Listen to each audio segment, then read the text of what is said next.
Okay, I just got back from the cinemas from seeing Prometheus. And I just wanted to give my little vlog on it. I'm going to try and keep it as short as possible, but more than likely it's going to be quite long. Just warning you there. Okay, first of all, spoilers. Especially for this movie, I want to sort of make sure that if you don't want spoilers, don't watch this video. Simple as that. Because I think it would be better to go in completely spoiler free and not knowing anything. That's how I would want to watch it, because even in the trailers they don't really spoil that much anyway. So so for this video, I'm going to be spoiler free at the beginning, and I'll mention when I'm getting into spoilers. I'll make sure and tell you when we're getting into spoilers, so just in case. So right now, spoiler free. Okay. First of all, I watched this one in 3D, and I was very hesitant about the 3D. I didn't really want to watch it in 3D because it looked very dark from the trailers. But I did a bit of research after watching it, and first of all, it was shot in 3D, which is always a plus. This is not a post-conversion. So when it's shot in 3D, I personally would say that it's more a reason to go see it in 3D. Sorry. And for the 3D itself, it looks really good in 3D. Looks really good. I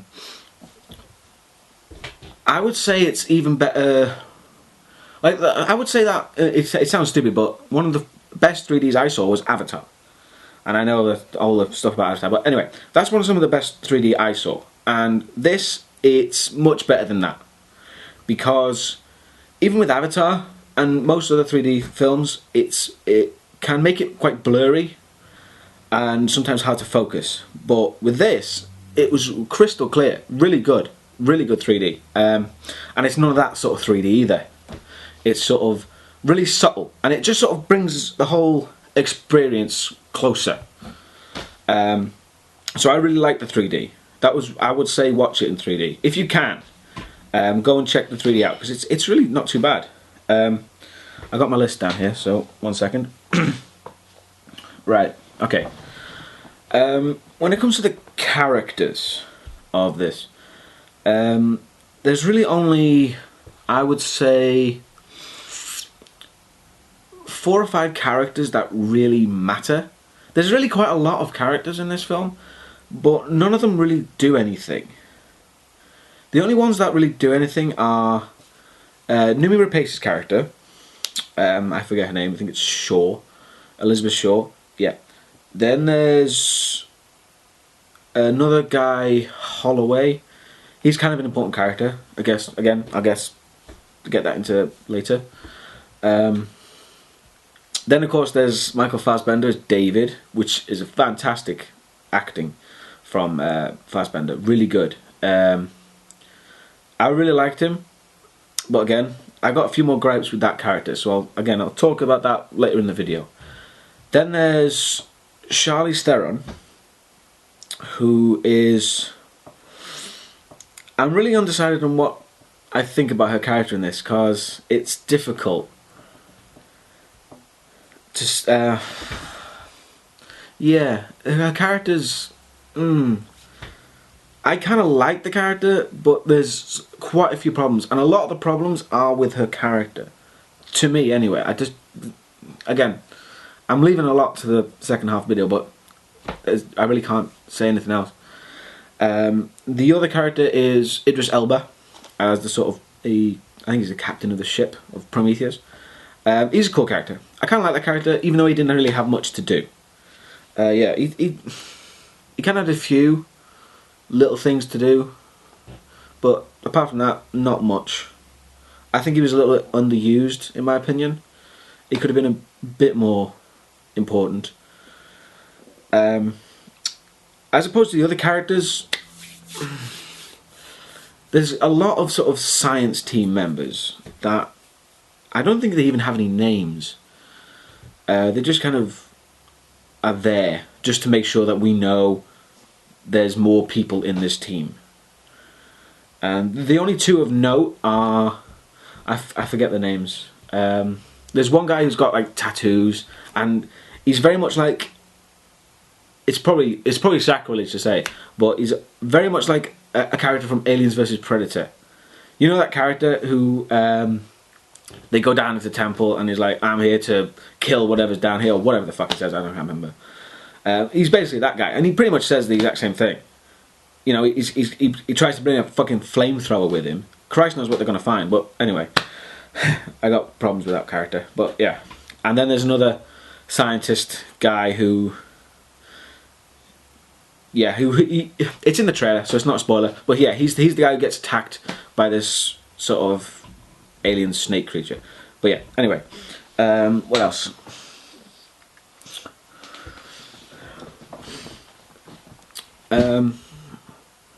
Overall, it's really good as a... It's sort of a piece of sci-fi thing. But also there's quite a lot of problems with it, in my opinion. It's not flawless, and it's not as good as people are expecting. That's another thing. People are going to go into this expecting another Alien. It is not Alien. Trust me now. It is very different. If you go in expecting there's going to be like xenomorph creatures all the way, no. Don't go into expecting another Alien. It is not Alien. So yeah, that's. But again, that was sort of the trailer's kind of misrepresenting some of it, because. Okay, I'm gonna have to go into spoilers now. Right now, I have to go into spoilers because I'm kind of struggling to talk about it without going into spoilers. So right now is the spoiler section. Okay, so if you stay after now and you don't want spoilers, it's your own fault. Okay? Right. 1 second. Just wait for everyone to leave. Okay. So right now, spoiler zone. Just saying. Right. First of all, yeah, the whole alien thing.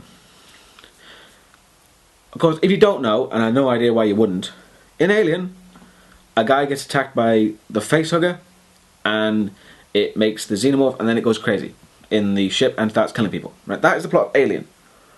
Now, in Prometheus, strangely, it's like they try to do the Alien plot, but they try to do it like 3 times. And it's really weird because, like, for example, the first time they do it, it's you got the tattooed guy and the other scientist guy who gets attacked by this alien thing. So it attacks them, and for all intents and purposes kills them. Right? But you think, because you actually see the sort of alien snake thing, I'll get into that in a second, it sort of goes into his suit and goes into his mouth, and you think, oh, okay, he's going to turn into an alien. But he doesn't. He's just dead. That's it. It happens, and then it's not really, nothing actually comes of it. But then, of course, later, the tattooed guy, the guy who, he tries to cut the, I'm just going to call it a facehugger, because it was essentially a facehugger, but without the legs. He tries to cut it off the scientist guy, and it sprays him in the face, or rather in the helmet, with acid, and he sort of, it sort of melts in it, and he's dead. But of course, he comes back, bizarrely, and he tries to kill a load of people. So I don't really know what the point of that was, because it's just, it happens. There's not really any kind of point to it other than it happening. Because he comes back, he kills a few people that we don't really care about, gets killed off himself, and then they just sort of say, okay, we're on a hostile place, something weird is happening. That's it. But then they try and do it again. Actually, probably that was the second time they did it. The first time they did it was when the character of David, the robot, Michael Fassbender, brings back one of these jars, which are like filled with weird sort of goo, and they seem to make these alien creatures. And essentially he's sort of secretively doing his own thing with it, and he gets a drop of it on his finger. And then he goes to, what was his name? Holloway. And offers him a drink, subtly, or rather not so subtly, dipping his finger in the drink, giving him the drink, and he's sort of like infected or something. So yeah, first of all, the robot is evil, I think. It's not really well stated, which is kind of boring considering they did the same thing like twice with. You got Alien with well, what the fuck was his name? I can't remember his name. The robot in Alien, where he's evil and tries to kill people. Spoilers. And then they did it again with Alien 3, I think. So yeah. It would have been nice if we had a bit more of a surprise with the character. And he just tries to infect the guy for some reason. Just for shits and giggles, from what it looks like. He doesn't actually do anything about it. He just infects him, and that's it. But again, after he's infected, sort of weird shit starts happening to him. And he gets sick while they're out investigating the site they're at, and he tries to come back in. He's obviously like all fucked up in the face, and then he gets flamethrowered. And again, that's it. That's all that happens to him. He gets sick and then he gets burned to death. So yeah, again, that's the second time. The first time. 2 times now they tried to do it. And then the third time, him and Noomi Rapace's character, they had sex the night before. So you can pretty much tell where this is going. Yeah, so she is now infected with some kind of weird alien baby. So yeah, so they find that out almost immediately after the guy gets flamethrowered as well. And she gets sedated and is told that she's going to be put into stasis and taken back to Earth. And again, kind of a rip-off from Alien 2. Sorry about that. Camera, stop recording. Where was I? Yeah. The character of Noomi Rapace, she gets sedated and is told to be put into stasis. And when they come and get her, she basically does the whole kicking ass, and she runs away. And she runs into a sort of medical thing.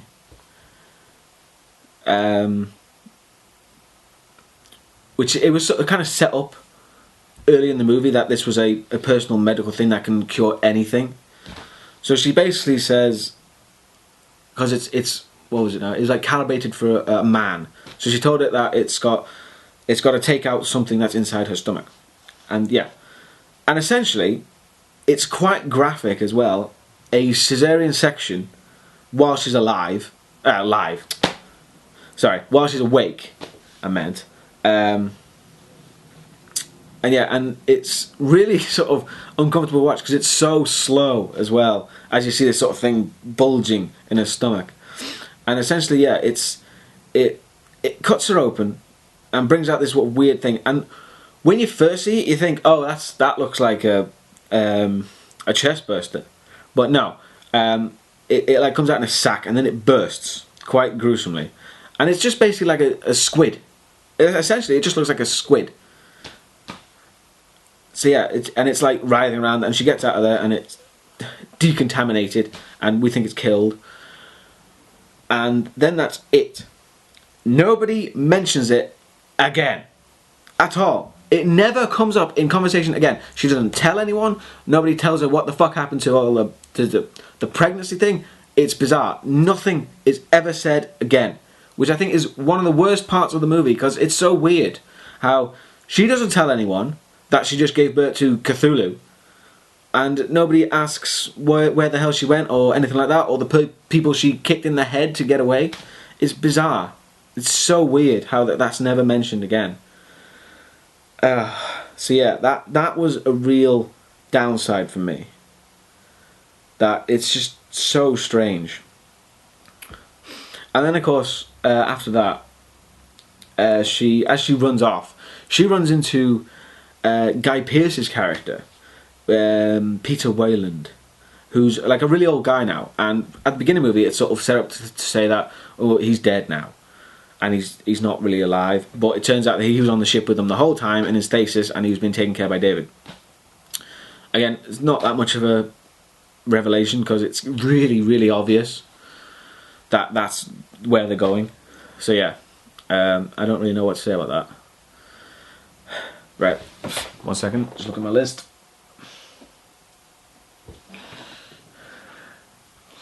So yeah, the main focus of the movie is on the space jockeys.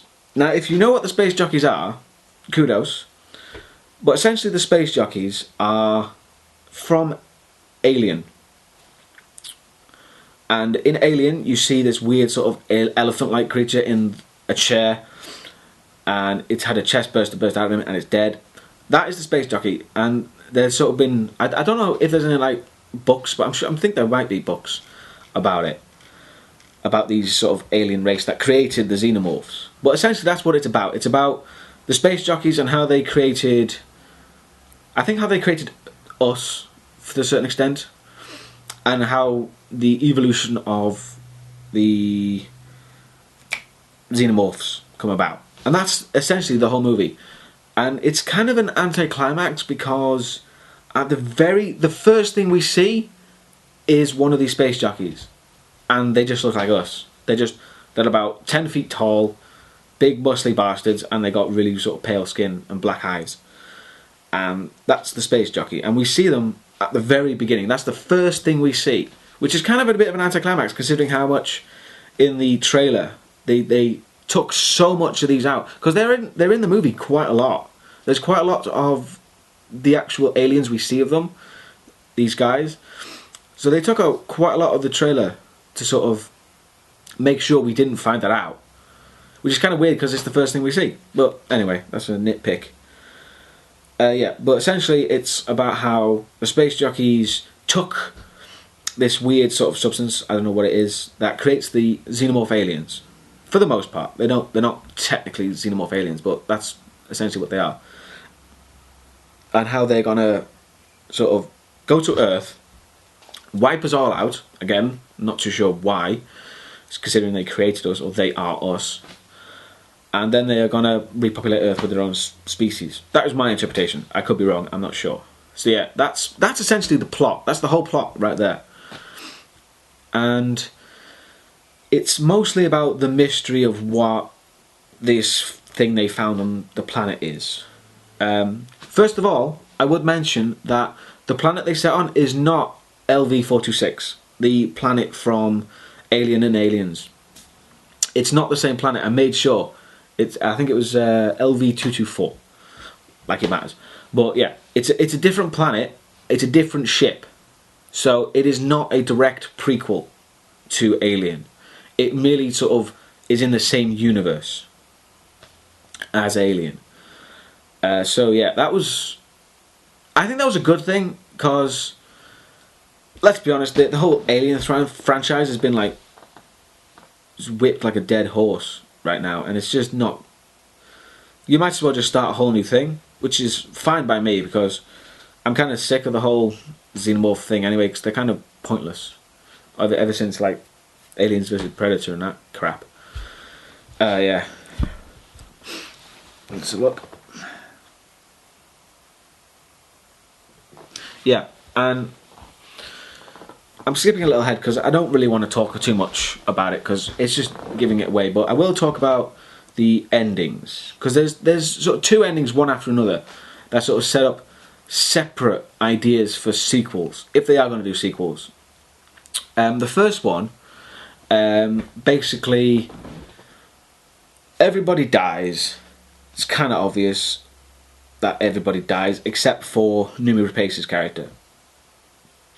And yeah, she gets told that the ship they find is not the only one on the planet, because there was a thing where they managed to get that ship grounded and it's broken now. So she goes off to find another ship. She gets that one working, not too sure how. Yeah, because at this point, you got David went with Peter Wayland. So they went to see the alive space jockey, because there was an alive space jockey in stasis, and they went to talk to it because Wayland wants to sort of like live forever or whatever. And of course, they open it up, they start talking to him, and he immediately goes apeshit and starts killing everything. Not a single word said. And he just basically tears off David's head, which is quite funny. It's almost like an homage to Alien, with the robot gets decapitated as well. But yeah. She gets told over the radio by David's head, it's still alive for some reason, that there's another ship. So she takes David with her to another ship, and I suppose he must have got it working somehow. So yeah, that makes sense, I suppose. And they take the ship and they fly off, and that's the last thing we see of her. And how she's saying, you hear her saying like she's the last survivor and all that stuff. And yeah, and she flies off because she wants to go to their home world and talk to them personally. Again, that seems like a really bad idea. Seems to how the last one tried to kill them all. But yeah, that's her plan. So yeah, that might be a sequel. That'd be really bad though. I don't think that would be a sequel, because that seems like I just don't like the idea of that. But of course, there's another ending after that. I can't remember if it was like after credits. I don't think it was after credits. No. It was like it was after the ending where they fly off, because before she's like goes to another ship, she gets caught by one of the space jockeys, the last remaining one rather, and they fight in the sort of escape pod from Prometheus, and you find out that the sort of squid baby she had is not only alive, but it's fucking massive. Which is like kind of weird how, especially because with the whole alien thing, they really kind of try to avoid conventional looking creatures. But this just looked like a giant squid, a giant grey squid, and that's it. It looked really kind of a boring creature.